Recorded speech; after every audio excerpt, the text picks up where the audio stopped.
Hey everyone, welcome to our journey into building an emergency fund quickly. Think of this as your roadmap to financial peace of mind. We're going to dive into easy, practical steps that anyone can follow. You might be wondering, why an emergency fund? Well, it's your financial safety net for those unexpected life moments, like a surprise car repair or sudden job loss. Scary, right? But don't worry, I've got you covered. We'll explore everything from smart budgeting to turning your clutter into cash. Each chapter is packed with tips, tricks, and a bit of fun. So, are you ready to take control of your finances? Let's get started and make saving not just easy, but exciting. Chapter 1. Setting your savings goal. Hey everyone, let's talk about setting a savings goal for your emergency fund. Did you know that most financial experts recommend saving enough to cover 3 to 6 months of living expenses? It's like having a financial safety net. But how much is that really? Well, let's break it down. First, calculate your monthly expenses. Rent, food, bills, everything. Then multiply that by 3. That's your minimum target. 6 months worth is even better, giving you more cushion. It might sound daunting, but don't worry, we'll take it step by step. Chapter 2. Automating your savings. Moving on to Chapter 2. Automating savings. Ever heard of out of sight, out of mind? That's the trick here. Setting up automatic transfers from your checking account to your savings right after payday makes saving effortless. It's like paying yourself first. I do it, and honestly, it's a game changer. You won't even miss that money. Plus, it's fascinating to see how quickly it adds up. Even starting with a small amount can make a big difference over time. Remember, consistency is key. Chapter 3. Eliminating non-essential spending. Now let's tackle Chapter 3. Cutting out those non-essentials. We all love a good meal out or the latest gadget, but these expenses add up fast. Did you know the average American spends over $3,000 a year on dining out? Imagine adding that to your emergency fund instead. Start by reviewing your spending. Identify what you can cut back on. Maybe it's one less dinner out a week or skipping that expensive coffee every morning. Small changes can lead to big savings.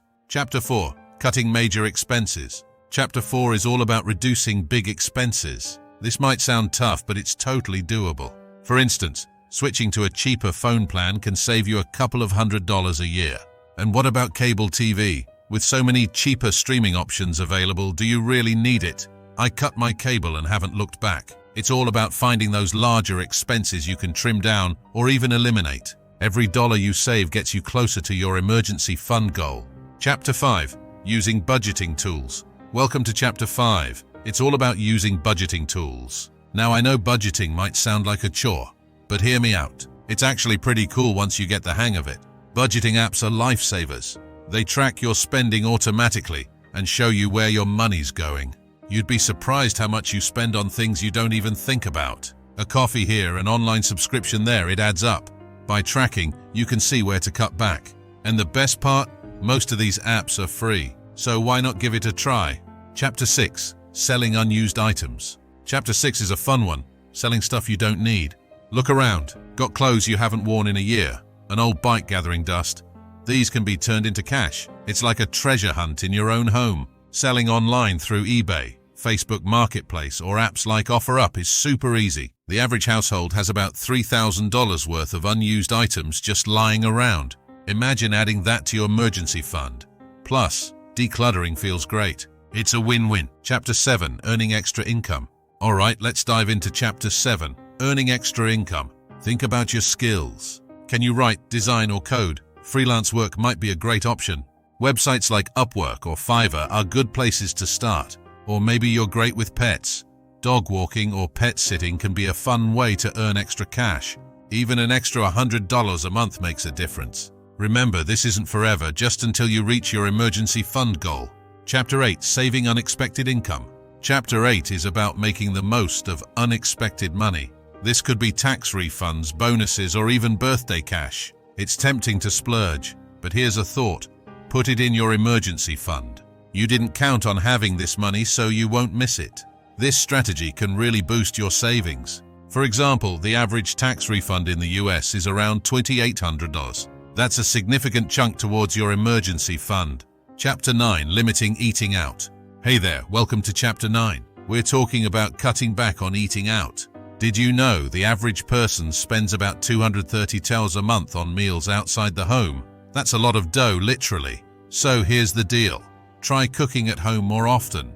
It's cheaper, healthier, and hey, it can be pretty fun too. Challenge yourself to make your favorite restaurant meal at home.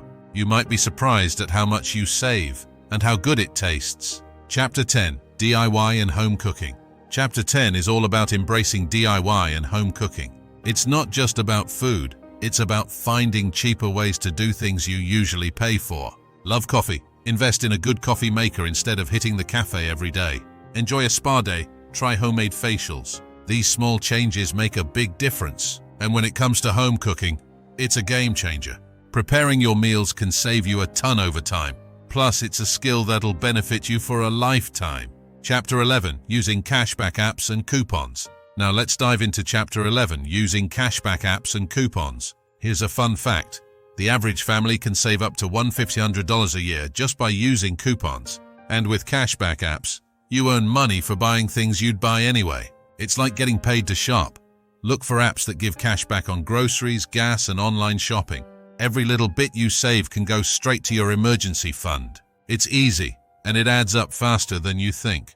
Chapter 12: Downsizing Your Lifestyle. Finally, we've reached Chapter 12: Downsizing Your Lifestyle. This doesn't mean you have to live like a monk. It's about making smart choices. For example, do you really need a huge apartment, or could you be cozy in a smaller one? What about your car? Could a more fuel-efficient model save you money in the long run? Downsizing can free up a surprising amount of money. And remember, it doesn't have to be forever, just until your emergency fund is solid.